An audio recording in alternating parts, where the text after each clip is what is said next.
Hey everyone, Richard Gibbons, Executive Director for SWMLS, and today I want to talk a little bit about estimated closing date. So of all the warnings that we send out each month, estimated closing date makes up about 70 to 75% of the ones that get sent out. So this one is by far our most commonly sent email warning.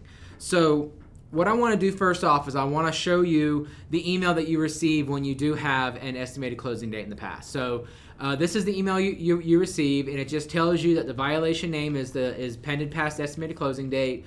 And how you fix it is you just report a valid status or future estimated closing date to the listing. So what this field is, and the reason it exists, is this is how the MLS keeps track of when a listing is supposed to be closed, so we can make sure the listing is closed.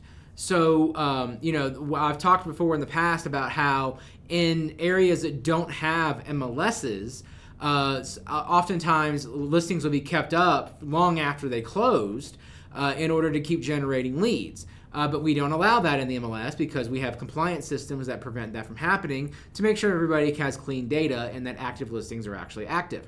So what it is this field right here. It says estimated closing date, and that field should be whatever date you believe the listing should be closed. So there's two ways to fix the issue.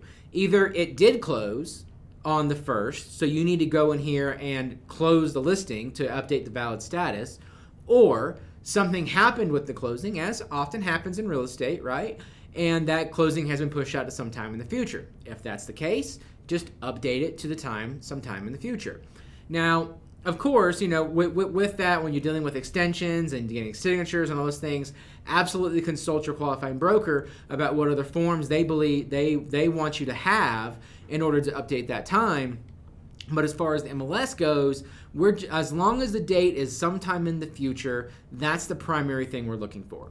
The other thing I want to point out is one of the common questions we get is that people get the estimated closing date mixed up with the pending date.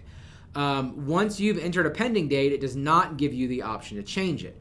So just make sure that if you get this email that's talking about a pending past estimated closing date, that you're actually coming down here and changing the estimated closing date to something in the future. This is also an example of a time that, if it has been updated to a time in the future, you can respond to this email and reply to compliance@swmls.com. It has that right here for you. And just let us know what the new date should be, and we will happily update that for you.